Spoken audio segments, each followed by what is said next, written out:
everyone! We are Group B7, and today we are going to share with you about our group project on intercultural communication based on our experience. Next, we will present you with 3 scenes between a Turkish professor and 2 Chinese students. Scene 1. First meeting in the professor's office. Hello, Professor. My name is Pineapple, from Guangdong. I'm honored to receive your guidance. Hello, Professor. I'm Watermelon. I am from Shanghai. Nice to meet you both. I've prepared some desserts for you. Please feel free to enjoy them. This represents luck in Turkey. Wow, thank you. Later. Scene 2. Chance encounter on campus.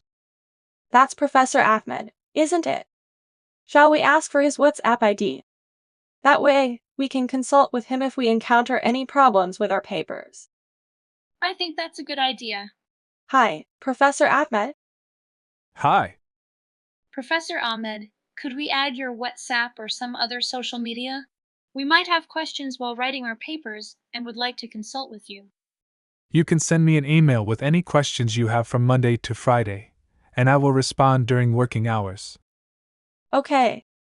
On Friday evening, after making revisions to their paper, Pineapple and Watermelon sent an email to the professor asking for feedback. With the deadline for the final draft approaching, they were very anxious. However, the professor replied that he was planning to go on vacation with his family over the weekend and would not have time to review their paper carefully, asking them to wait for his reply next week. Much later. Scene 3. Watermelon and Pineapple finally receive an email response from the professor on Tuesday. But instead of answering their questions directly, he sends them some literature and books for reference. What? We asked because we don't understand. Why didn't he answer us?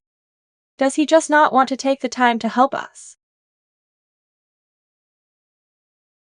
The professor might have his own considerations.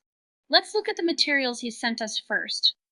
Pineapple angrily eating the chocolate given by the professor. A few days later, Watermelon and Pineapple arranged a face-to-face meeting with the professor to discuss issues in their graduation thesis. Professor Ahmed, is our current research method correct? The results seem to have some problems. Regarding this issue, I will send you some literature. After you think about it, please write to me and share your thoughts on the research results.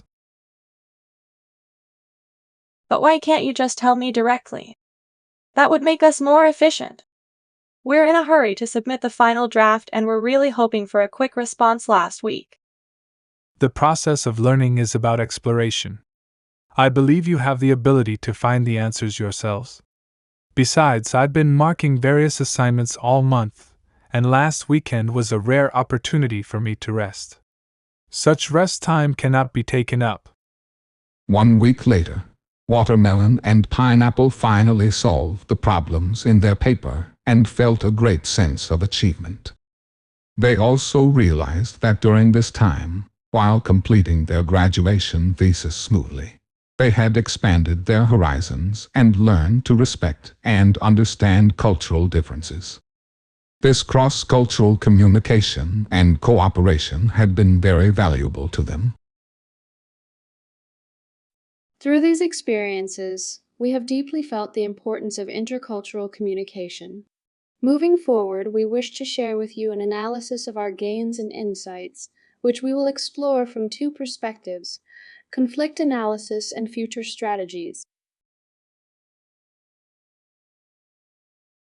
Conflict 1 is that when professors favor guiding students to learn on their own and adopt a role that is more like that of a guide and facilitator, it may create a culture clash with Chinese students who are used to relying on the professor's explanations and guidance. There are 2 reasons for conflict 1. The first is mismatched expectations. Professor expects students to explore and learn on their own initiative, and to develop independent thinking and problem-solving skills. Chinese students may expect the professor to provide detailed guidance and explanations because they are used to learning through direct instruction from the teacher. The second is different views and understandings of conflict. Professor may believe that through self-study and exploration, students are better able to understand and assimilate knowledge. Chinese students may believe that lack of guidance leads to inefficient learning. Conflict 2 is that professors do not respond to emails on weekends and are reluctant to give more guidance on the weekend of the final deal. Chinese students are eager for more guidance. Here are 2 reasons for conflict 2. The first is mismatched expectations. The professor may believe that maintaining work-life balance is important and is not willing to sacrifice personal time by working on weekends. Chinese students may expect additional support and guidance from their professor at critical times. Second is perception of authority. The professor may believe that students should learn to manage and solve problems independently rather than relying on last-minute guidance from the professor. Chinese students may believe that professors, as authority figures, should provide necessary help at critical moments. Conflict 3 is that in the process of communication, Chinese students may be more compliant to the professor and therefore afraid to raise their doubts and unanswered questions. Here are 3 reasons for conflict 3. The first one is mismatched expectations. Chinese students may expect professors to take the initiative to find out their problems and offer help, while the professor may expect students to take the initiative to ask questions and express their doubts. Secondly, need for face and identity. In Chinese culture, face represents personal dignity and social status. Students may fear that asking questions will expose their ignorance and thus lose face. At the same time, students may also worry that asking questions will cause trouble for the professor and affect his face. Lastly, is concept of authority. In Chinese culture, professors are usually regarded as authority figures, and students are taught to respect professors' knowledge and experience. As a result, students may be reluctant to challenge a professor's authority, even if they have doubts or questions. Based on the previous analysis, we propose the following intercultural strategies based on the U-curve of the cross-cultural adaptation theory for us to do better in the future. In the honeymoon phase, individuals will feel novel and excited about the new cultural environment. Students should take advantage of the curiosity and excitement of this period to actively learn about the local culture, including language, customs, history, and social norms. Next, according to social identity theory, building support networks and cultural integration programs that encourage cross-cultural teamwork indirectly promotes positive social identity. By engaging in such activities, students and professors can transcend individual identities to form a shared, inclusive team identity, thereby reducing barriers between groups. As for professors in this period, professors can help students understand the depth and breadth of an academic field by providing academic and cultural resources, a type of cultural resource provision that helps students better understand the academic environment and cultural context. At the same time, professors can provide emotional support to help students adjust to their new environment. The second stage is cultural shock phase. Individuals may experience culture shock and mood swings. Students should learn emotion-focused coping, or managing the emotions that arise from acculturation. It involves finding ways to mitigate or deal with negative emotions associated with cultural differences. Students facing challenges such as language barriers, cultural misunderstandings, or feelings of loneliness should learn how to manage these emotions, such as through sports, journaling, or communicating with friends and family. According to problem-focused coping, that is, addressing the acculturation problem directly, students should take action to solve problems, such as learning new language skills, seeking information and help, and participating in social activities. Students should know when to seek help, whether from classmates, friends, family, or the school's counseling services.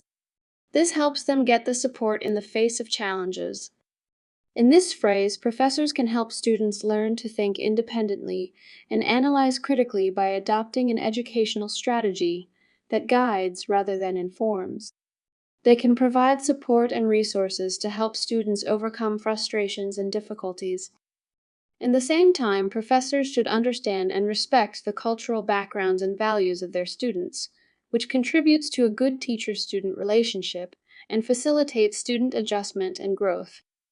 In adjustment phase, we have 3 strategies. The first is to enhance two-way communication. Students should take the initiative to communicate with the professor, sending an email to request a face-to-face meeting time. During the conversation, they can share the challenges and confusion faced in the new cultural environment, express curiosity about the professor's teaching methods and learning expectations, and seek advice. Professors, on the other hand, can hold regular group or large group meetings, encouraging students to come and discuss their academic problems, while also sharing their educational background and taking the initiative to inquire about the student's adaptation, helping students to understand different educational approaches across cultures. The second is to participate in cultural training and exchange activities. Students can actively sign up for cross-cultural workshops and lectures organized by the school or department, using these informal occasions to communicate with other students and professors, understanding different cultural backgrounds. Professors can participate in the planning of cross-cultural activities, using professional knowledge and experience to provide students with cultural sensitivity training, and act as a bridge in activities to promote interaction between students and teachers from different cultural backgrounds. The third is to set common goals. Professors can work with students to develop clear learning plans, such as setting goals and checkpoints for term papers, ensuring both parties have a consensus on progress and outcomes. In the last part of cultural adaptation theory, which is the mastery phase, and there are 2 strategies. The first is to participate in cultural integration projects. Students can actively join or propose cross-cultural integration academic projects, such as international research teams or cultural diversity forums, applying the knowledge learned to practice, while further enhancing their cross-cultural communication and collaboration skills through collaboration with people from different cultural backgrounds. Professors can guide students to participate in or design cross-cultural research projects, encouraging them to play an active role in the project, deepening their understanding and application of multiculturalism through practical application and analysis. The second is to establish feedback mechanisms. Students can use established feedback channels to regularly report learning progress to the professor, honestly reflecting the challenges encountered, while also thanking the professor for their guidance and support, demonstrating a positive learning attitude and self-reflection ability. Professors can create a safe and open environment, encouraging students to provide feedback, whether it is course content or teaching methods, maintain an open and accepting attitude. At the same time, give positive affirmation and timely recognition to the student's progress, reinforcing positive incentives, promoting the student's self-confidence and motivation. In conclusion, by analyzing our own case study on intercultural communication today, we have come up with some suggestions on what to do in intercultural communication, which we hope will inspire you in the future.